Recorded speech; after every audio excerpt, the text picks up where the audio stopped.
What's good, YouTube family? It's your boy Tony, aka Descendant of Chaos and Controversy, and today I'm gonna talk about something that I am more familiar with, and more versed about talking about, and it is movies. And the two movies that I'm about to discuss are my two favorite that has a lot of conflict and controversy in it, and it got you to thinking, and it got you to see things from different perspectives, from many different areas on certain topics. And the two movies that I think were the best to touch upon these subject matters was first Higher Learning, directed by John Singleton, starring Omar Epps, Tyra Banks, boy Ice Cube, Busta Rhymes, and other actors in the movies. The second one that I thought was good. It was a low budget movie, but I thought it was a masterpiece. Was American History X, starring Edward Furlong and Edward Norton, Avery Brooks, who many people know he's that black actor who do a lot of animated voiceovers with Goliath and Spawn, and he stars in a lot of movies also. Um, that girl, I don't know how to pronounce her name, but she was that crazy one in the movie The Craft. I thought she was a little hot. And Ethan Suplee, he at the time he was one of those bigger actors. He was in I think it was that football movie. I think it starred Denzel Washington as the coach. I'm not certain if that was the football, because there was like a lot of football movies that was coming out at one time, and I think he was in one of them though. But he he started in American History X. But yes, those two movies are one of my top favorite movies of all time.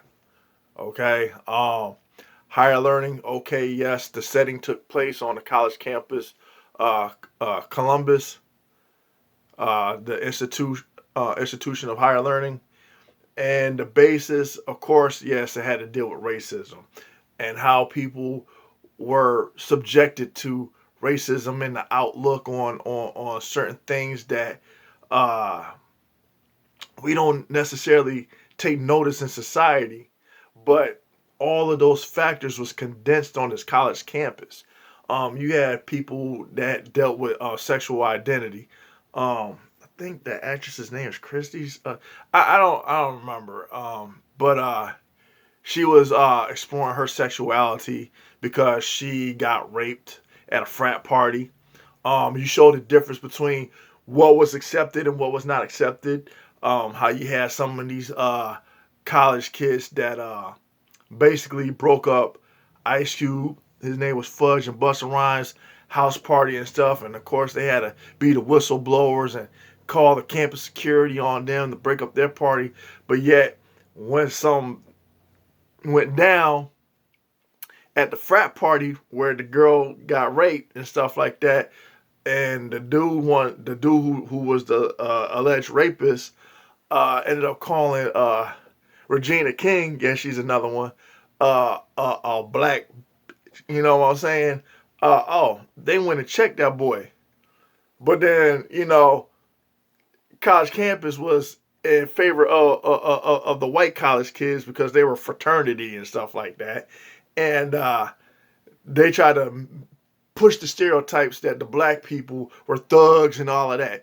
You know how that all plays out and stuff. And then you had this dude Remy, who was like an outcast, played by Michael Rappaport, right? And he didn't know where he belonged in society. He was just a lost soul.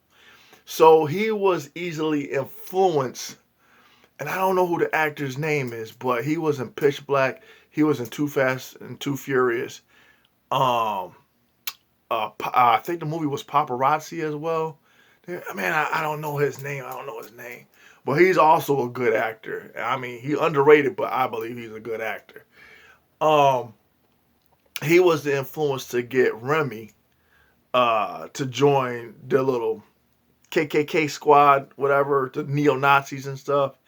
and you saw how they went and terrorized people and stuff like that, especially people that were interracial couples and stuff, and it showed how that played out, and it got to a boiling point. It got to a boiling point where um, looking at, I mean, there's other factors in there that before I get to the climax part of that, um, in regards to the national anthem, Fudge, played by Ice Cube, and Omar Epps' character, he wanted to get a book for Frederick Douglass or whatever because he had to do a paper on it and stuff, and they were engaged in a conversation, and Fudge was asking him questions, to pick his brain and stuff. And he said, you need to get educated to feed your brain, not just do it just because, it's a requirement for a class, And he said, let me ask you a question. Say you're at a baseball game or a football game or whatever, and they're playing the national anthem, right? And you're the only black person there, and all these white people stand up. You're the only black people there, and they turn to look at you. What are you gonna do? And Omar Epps' response was, "I'll be so nervous. I probably stand." I should just looked at him, right? So he said, "So they got you running for the school, huh?" Mm-hmm. Yeah. And if you don't run, you don't get no scholarship. He said, Omar said, yeah, that's the way the game goes. Fudge looked at him and said, and this had a deeper meaning that I didn't pick up on back then that I do understand now. He said, run, nigga, run. That was deep. Now, peer pressure is something else. So after the racial tension between the black college students and the neo-Nazi had came to a head and stuff, um, Remy ended up going to the top of one of the buildings on the college campus, and he had a sniper rifle, and he ended up just like doing like one of those mass school shootings and stuff. But he was precise about it, and he was picking people off, and it came down to Omar Epps' character and Tyra Banks because they were both on the track team, and they were running trying to get cover, but unfortunately, one of the bullets ended up striking Tyra Banks, and she ended up, just dying. And Lawrence Fishburne, who was one of the professors, how can I forget about Lawrence Fishburne? Lawrence Fishburne, one of the professors, came and he was trying to console Omar Epps, and at that point, he just had that deafening, blind rage. He was like, he was going to go kill Remy. So he ended up finding the building that he was in. Remy was running down the steps. He was running up the steps. They come face to face. And they ended up like getting into it. And of course, who came to the rescue of Remy? Campus security, And he was like, he's the shooter. And they're trying to calm him down. You see where I'm going with this, right? They're trying to calm him down while demonizing Omar Epps being a black student, but calming Remy down, the neo-Nazi, the converted neo-Nazi, who just did a mass shooting on the college campus, and they're like, calm him down. Hey, everything's going to be okay, son. Just talk to me. And then, you saw how his character was breaking down. He's like, man, I didn't mean it. I didn't mean it. He said, I just wanted to be an engineer. I mean, the boy was so confused. He didn't know where to fit in. He just didn't know where his place was. And I couldn't even call it justice because you felt sorry for homeboy. And he ended up turning the gun on himself and boom, blowing his brains out. And it was a tragedy. But that was one of the movies that I liked. Now moving on to American History X. Oh boy, that was just in your face. Now you get to see through the narration of Edward Furlong, who played the brother of um, Edward Norton, who he looked up to. His brother was his great influence and stuff.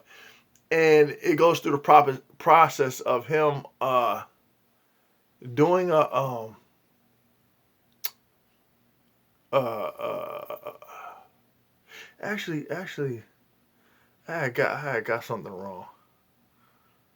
Avery Brooks was not the dude who did the voiceovers and whatever. It was a different black actor. So I stand corrected on that. But anyway, the guy that's in American History X, he played in one of them Star Trek like spin-offs or whatever. But anyway, he proposed to Edward Furlong's character to write a story because his original class assignment was to write about someone who inspired you or whatever he did went on Minecraft. And and that didn't fly over so well with his teacher, who you later found out was dating his mother at some point before he got booted out the house because they had something against Jewish people, whatever, and his teacher just so happened to be Jewish.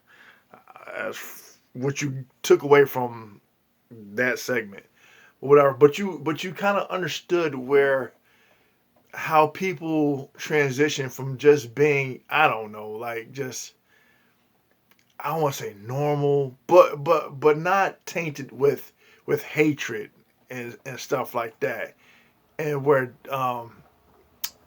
okay, so Danny was played by Edward Furlong, and Derek was played by Edward Norton. Okay, because I was trying to understand or get the idea of who the names were. So Derek, um, his father was a firefighter. And I believe it took place in Chicago. I think that was the setting. And he ended up getting killed or whatever. So that kind of like pushed him towards not liking black people, you know. And the teacher was kind of like the balance of it all. And it was crazy because when you looked at all the stuff that I guess these people who claim to be like pure white Americans, KKK or neo-Nazi or whatever they are that are pro-white, anti everything else. And Derek's character was like, okay, I'm all about it. I'm all about bringing the purity back to the white race and everything else.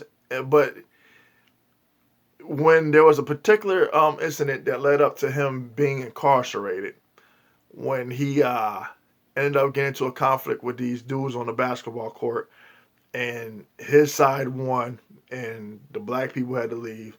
Later on that night, they tried to break into his car, which didn't go so well for the black people because he ended up telling that dude to put his mouth on the curb, and the curb stomped him. Police showed up. He turned around, put the gun down, put his hands on his head, and was arrested. Now he's in jail. Okay? All these black people looking at him all crazy. He got this big old swastika on his chest. And in prison, they say that people are divided. The races are divided. The Hispanics over here, the whites over here, and the blacks over there. They're just, segregated. So he ends up, I guess, getting involved with these Nazis in prison for, like, I guess, a sense of belonging and protection or whatever. But then he started to notice the hypocrisy of, of, hey, why are you guys selling drugs and stuff like that? That's supposed to be some that stuff that like the Hispanics and the blacks are known for. White people are known for that. Why are you doing that? Why you poisoning your own people? And there's politics in prison. So, they're like, hey man, slow your roll. And then, Derek pretty much like separated himself from that. Lo and behold, the repercussions of that being is that while he was taking a shower, those same people who were part of his neo-Nazi clique ended up ass raping him in jail. So, it goes to say, okay, so if you're against, they're saying that stereotypically black people are drug dealers, but yet you're dealing drugs and you're white. Um, you're against like gays and stuff like that, but yet you're engaging in homosexuality in prison. It's showing like the irony and the hypocrisy of what takes place of what people claim they represent and what they stand for, and then you come to find out there's a bunch of nonsense and BS. So that shed the light on that, and he ended up befriending another inmate who was black while they were doing laundry, and his name was Guy Torry. The actor's name was Guy Torry, and he pretty much was the person that basically had Derek's back. So upon his brother kind of like following in his footsteps on the outside while he was on the inside, somehow he had to correct all the wrongs, and hopefully take his brother out of that element that he found himself in, which was toxic. So he had to confront the guy that, was influencing his brother to be racist. He told him about all his hypocrisy and nonsense and BS lies that he fed him, and now he's feeding his brother. And he said it got stopped and whatever. He ended up beating that dude's butt, and then everybody turned on him and stuff. And you would think, okay, now the brother relationship is mending, they're healing, the family's coming back together, and they went from middle class to being dirt poor and stuff like that. The mother's health was declining and stuff like that. You know, things that people don't look at as far as where we stand on common ground. Like a lot of hardships isn't just applied to a certain group. There's a lot of people here in this country that face hardships, and it doesn't matter what race you are. It does not discriminate. Hardships, it does not. Being poor, it doesn't matter. You can be Hispanic, black, white, or whatever. If you're in poverty, you're in poverty. But those were some of the challenges that Derek's family was facing. But unfortunately, because of his brother's prior altercations with some of his classmates, the conclusion ended up being deadly in the bathroom where Danny ended up getting shot by a fucking gang member. And it was something that you didn't see coming. I mean, you knew something by the dramatic music and stuff, but you didn't know it was going to end off on that note because throughout the whole movie, Danny is telling the whole story. So you're sitting there like, okay, boom, boom, boom, boom, he gonna make it. And then it's just like, damn. It's just like just when Derek was like getting the ball rolling, just when he started mending his relationship with his family, another tragic loss. First his father, now his brother. And it's like his father he had no control over. His brother, he might feel some kind of way because he probably felt that he put his brother in harm's way based on his influence on his brother. So, yes, those are the two movies that I found to be intriguing. It hit the nail on the head with a lot of factors and issues and subject matter that I think a lot of people, for I'm gonna say for educational purposes, hey, if you want to view it for entertainment, you can do so as well.